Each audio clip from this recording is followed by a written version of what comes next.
በ2018 በጀት ዓመት ባለፉት 6 ወራት በርካታ ስራዎችን እንደ ጽሕፈት ቤት ያከናወኑበት ሁኔታ ነው ያለው።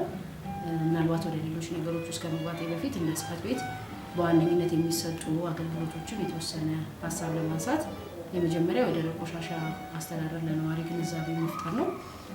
ሁለተኛው የባለድርሻ አካላትንና ህብረተሰቡን በማሳተፍ የጽዳት ስራዎችን መስራት ነው። በሶስተኛ ላይ የመንገድ ጽዳት ስራዎች ይከናወናሉ። አራተኛ በመኖሪያ ቤቶች ውስጥ የደረቅ ቆሻሻ መሰብሰብ አገልግሎት የሚሰጥ ይሆናል። አምስተኛ የመልሶ መጠቀምና ውህደት ማድረግ ላይ የሚሰሩ ስራዎች ሲሆኑ ስድስተኛ ክትትልና ድጋፍ በማድረግ በዋነኝነት 6 አገልግሎቶች ይሰጣሉ። ባለፉት 6 ወራት ህዝቡን ተጠቃሚ የሚያደርጉ ስራዎች አንጻር አንደኛው የስራ ዕድል ፈጠራ ስራችን ነው። በስራ ዕድል ፈጠራ ስራም በርካታ ወጣቶችን የስራ ዕድል ተጠቃሚ እንዲሆኑ ያደረግንበት ሁኔታ ነው ያለው።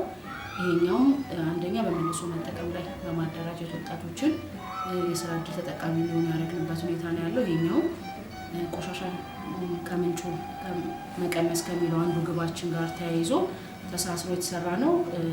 ሌላው በ6 ወር ውስጥ ከነበሩብን የመልካም አስተዳደር ችግሮች አንጻር አብዛኞቹን የፈታንበት ሁኔታ ነው ያለው። ከዚህም አንጻር የተወሰኑትን ለማንሳት ያህል አንደኛው የመንገድ ጥርጊያ ልብስ መቀየሪያ ቦታዎች ያልነበሩ እነሱን ከተቋማት ጋር በመነጋገር ወረዳ አስተዳደሩ ግቢ ውስጥ ጭምር የልብስ መቀየሪያዎችን የሰራንበት ሁኔታ ነው ያለው። ሌላው በጣም ቆሻሻ የነበሩ ቦታዎችን በማጽዳት የማስዋብና ግሪን የማድረግ ስራ የሰራንበት ሁኔታ ነው ያለው። እንደ ቀለበት መንገድ አካባቢ አሁን የሱሉልታ ታክሲ ተርሚናል አካባቢ ላይ ለማለፍ እንኳን በጣም ይሸቱ የነበሩ ቦታዎችን በማጽዳት ተንቀሳቃሽ የመጸዳጃ ቤቶችን በማሰራት እዛ ላይም ለወጣቶች የስራ ዕድል በመፍጠር አካባቢውን ጽዱ ንጹህ ያደረግንበትና ለስራም ለእንቅስቃሴም ምቹ የተደረገበት ሁኔታ ነው ያለው። ከዛ ባለፈም በቅንጅት በርካታ ስራዎችን ስንሰራ ቆይተናል።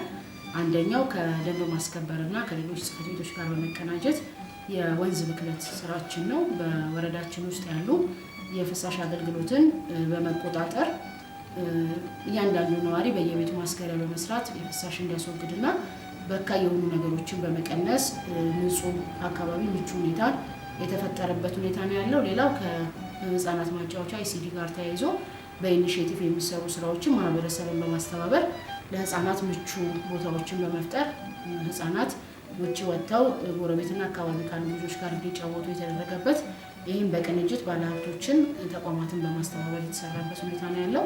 ከዛም ባለፈ የሞዴል ብሎክ ስራችን ጋር ተያይዞ ከጽዳትና ከግሪነሪ ጋር ተያይዞ የሞዴል ብሎኮችን የፈጠርንበት ሞዴል ተቋማትን የፈጠርንበት ስራ የተሻለ ነው የሚል ነገር ነው ያለን።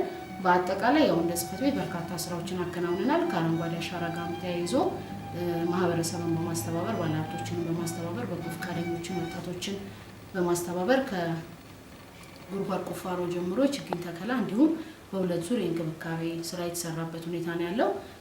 ከዛም ባለፈ ደግሞ አሁን ለቀጣይም ዝግጅት እያደረግን ያለንበት ሁኔታ ነው ያለው። በ6 ወር ውስጥ በርከት ያሉ ስራዎችን አከናውነናል። በአጭሩ ግን ይመስላል።